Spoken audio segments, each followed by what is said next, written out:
I thought I was a good editor. I mean, I've cut broadcast commercials, but then I started editing YouTube videos. And my goodness, editing for YouTube can humble you. Old commercial editing Jesse would think, what, you want me to edit a whole 15-second commercial? 3 options? A week and a half for 45 seconds? Are you crazy? New Jesse directed a short film last year, and within 2 hours of getting back from set, late at night, I had all the footage organized and I had a rough assembly of the short film. Does that mean that new, fast YouTube editing Jesse would just screw around for a few days if he got a commercial job? No. Well, maybe, no. No. Truthfully, the answer is no. I like getting all the technical grunt work done sooner. I get to sit in the part of the process where I can add the most value, which is making a really compelling edit, not just a basic edit. It's especially important for YouTube because at the end of any editing project that I work on, it's still got to be good. The examples I'll be showing you are in Adobe Premiere. It's what I use, and really it's only what I use because it's the commercial standard. But hopefully what I'm talking about has a parallel on whatever software you're using, whether it's technical or philosophical. Whenever I'm doing a task, I have almost the subconscious voice in my head saying, while I'm doing this, can I make this easier for next time? I know how it is. You're deep in a project and you just want to get it done. Your project organization is a mess. Your downloads folder is full of garbage. You just want to get it done. I've been there, but I don't go there anymore. You keep thinking, I'll worry about my workflow later. I just got to get this done. Self-contained folders. Working with commercial projects means that everything needs to go in a self-contained folder. And I'm sharing projects with an assistant editor or a coloring house. I can't have a lot of stray links. When they open the project, it's got to be all there. When an editor leaves a music track in their downloads folder and my project can't link to their computer, straight to jail. You got to make it default to option drag all those files out of your downloads folder into their proper place. That way I never have to see that relink window when I'm working on a project. And look how clean my downloads folder is. It's a beautiful thing. Look at my downloads folder. Look at it. Don't look away. Look at it. If you get a logo package from your client, even if you know you're going to use those logos again down the road, move them into the artworks folder. Duplicates are better because it means an assistant editor somewhere down that editing chain is never going to have to relink. For commercial projects, everything is always in that self-contained folder. For YouTube videos, I cut myself a little bit of slack. Well, I have a master drive with universal assets. Projects can come and go. They can very quickly be relinked to assets that live on that drive permanently. I like a folder called resources because it's stuff that you know you're going to use on different projects. Keeping it on the same drive you're always cutting on saves you from the mess of relinking and digging up files from your downloads folder 3 years ago. In my videos, I will show old clips from old videos. And I don't have all of that footage in a folder on that drive because that drive would fill up. I've got terabytes of YouTube footage. So what I do when I'm done every project is I will export H.264 master. It's literally just the file that I upload to YouTube anyways, but I archive that in the resources folder on my YouTube editing drive. And it stays there. So if I need to throw a clip in from an old video, I'll just drop it in my timeline. Yes, this makes this video clip a second generation version of it. The YouTube codecs are going to obliterate any quality difference between that first and second generation export of like a 4K, fairly high bitrate video. I do have one master After Effects project. Outside of my resources folder, I have a folder that just has my YouTube video projects. And here you can see my last few videos. This whole drive is synced to my NAS. When I'm done a video, I can back it up on my NAS and trash it on my working drive. And then if I ever want to work on it again, just bring it back here and relink to the After Effects project and maybe some referenced old episodes, and we're good to go.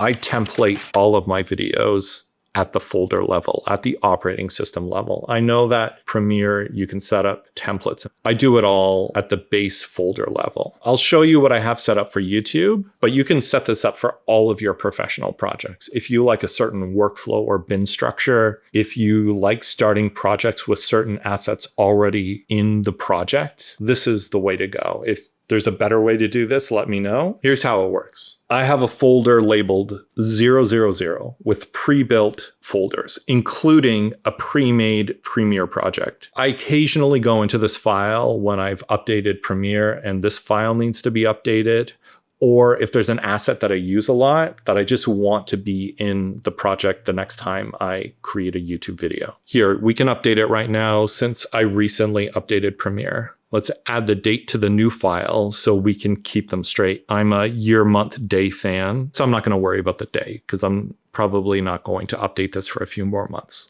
But let's add something I was annoyed at having to add last time, just simple 4K black video. You can see what else I have in here. I have adjustment layers preset. I have a sequence ready to go. I've got underlines and circle animations that I pre-dragged in from After Effects that I can just add emphasis to things. Now that we've updated this, let's trash the old outdated project. Do we need these temp folders? I don't know. Let's trash them. Now my template is up to date. When it's time for a new project, all I do is option drag this whole folder to duplicate it, structure and all. I hit return on my keyboard to rename it. And before I hit return again, copy the file name. Then I navigate to the Premiere project file, hit return and rename it. Same thing. Then I open that project file, click on my pre-built sequence and I rename it. I paste it. Same name. So copy it once, paste it everywhere. Generally, I'll add on to the sequence in Premiere the month and the day, just to help me organize down the road. Look at that. You see my template at the top, and I have a fully ready to go project at the bottom. It includes folders for artwork, for footage, an exports folder. Everything is ready to go. The main sequence is already built and renamed. Look in here, I've got my track effects already set from my voiceover. I couldn't figure out how to template track effects. I love track effects. I keep my first 2 tracks on every project just for my voice. Anywhere that I'm working on files and modifying them and finishing projects, I create a folder called Archive. It's where I put full folders of finished projects.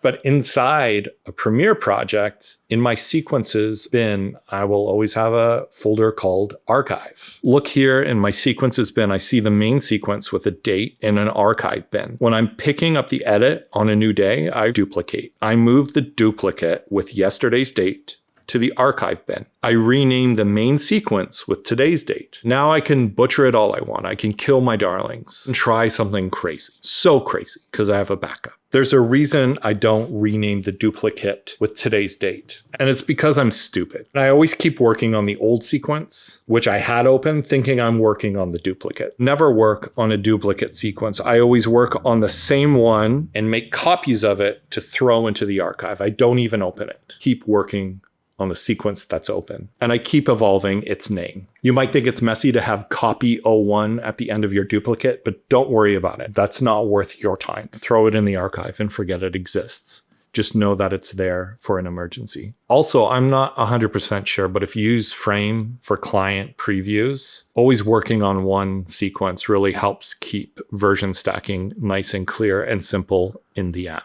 This next tip is the best tip, I think, in this group, and it's something that I sort of came up with naturally, so I'm a little bit proud of myself. And it involves colors. I use colors a lot in my edits. Coloring subjects in a documentary where I've got lots of different speakers can really quickly audit who's overrepresented in the edit. Here's an example of a recent client edit where you can really see who's speaking when. To me, this is sort of like a standard use of colors. It's not the best use of this. We'll get there. But it's important to set up these colors as quick keys, as shortcuts, something that you can add with your keyboard in a second. You're not right-clicking on a group of clips or anything silly like that. Don't go to menus. Set it up in your keyboard. I've set these up as Command 1 through 8 on my keyboard, so I can just hit Command and tap 1, 2, 3, and these are all different colors. The key is to choose contrasting colors so that you don't want teal and Caribbean next to each other. I like going from Caribbean to magenta, contrasting colors. Here is my sequence of colors. You can pick whatever you want. Just look at the color menu, write down what you want the color order to be, and set those as keyboard shortcuts. Coloring interview subjects is not new. What I like to do for YouTube is color my chapters. So you can see that this chapter about how I color chapters is colored in magenta. How this works is as soon as I drag my talking head into any sequence, I start chopping it up. The first section is naturally the intro. As I get to my first point in this video, it's about working in self-contained folders. So as soon as I hear myself start talking about this, I stop for a moment, hit A, which changes my mouse to the track forward selection tool, a tool that selects every clip downstream of where you are. I don't worry about me talking about different topics down the way. And then I use my shortcut. I change the color so it contrasts with the previous section. Then I keep editing.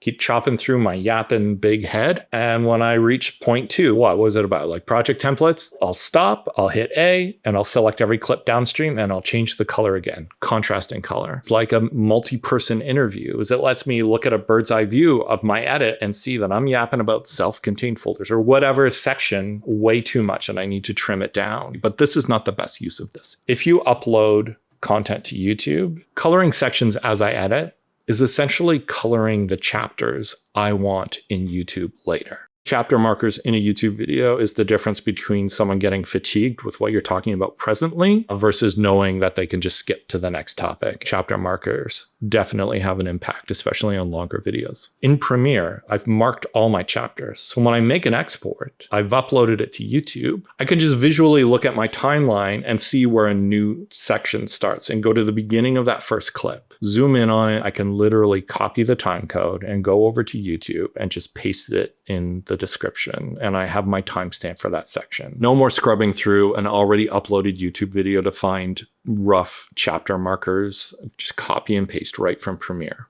So when I have an assistant editor and working alongside of me on a project, for the first little while, I'll usually stand behind them. I'm usually dressed head to toe in leather with a riding crop, and I slap their hand anytime they use the mouse. My friend Maddie showed me this setup, and it's like 75% already set up on your computer like this. He taught me how to really use the QWER with my left hand and the JKL with my right hand. The JKL is the jog controls.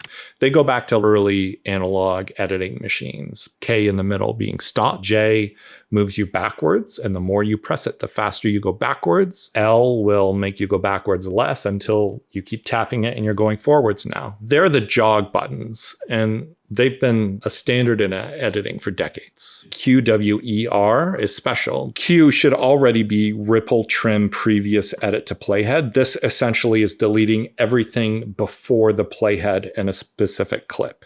If I'm watching me shuffling papers before I start talking, I can see my waveform where I start speaking. Right as soon as I'm hitting there, I can hit Q and it ripple deletes everything in the clip up to that playhead. W is the opposite. If I finish talking and I know I'm not going to say anything else for the rest of that clip, I'll hit W. It'll trim the clip there, delete whatever's left on that clip. The next key is E, which is add and edit. And it's basically your add edit tool that a lot of people go with the mouse and change the tool and click on the clip where they want to add it.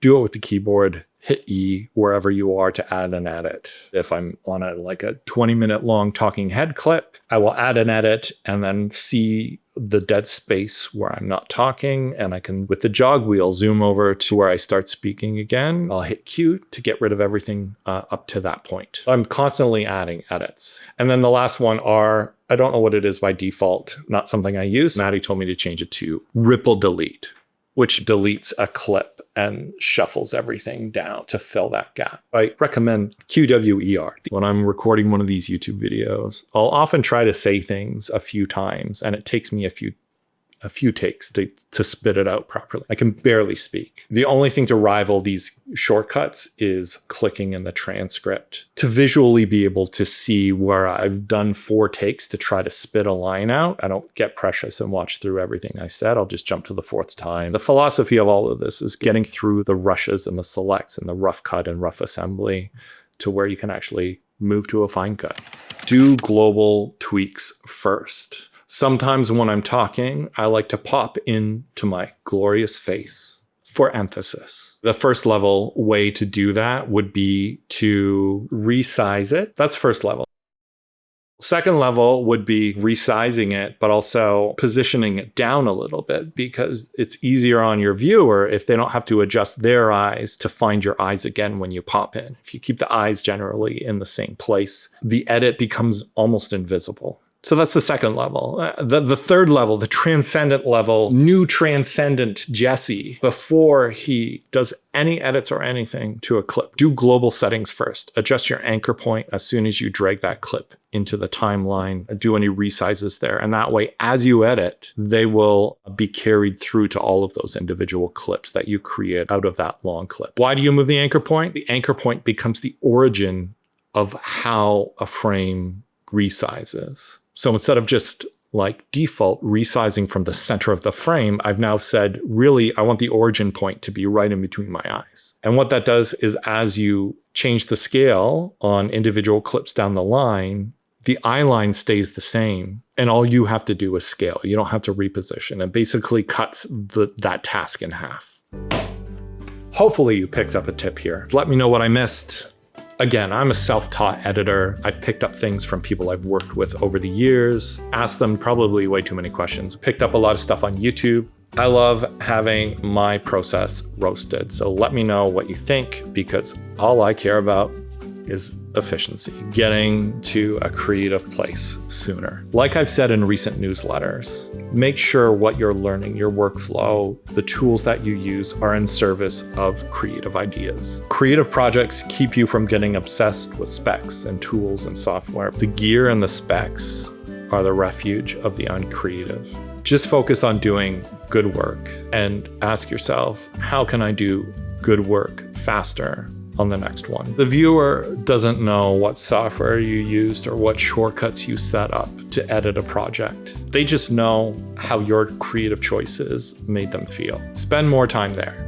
Check out the links in the description. Support me by buying my zine or signing up for my newsletters, stuff like that. Thanks for watching.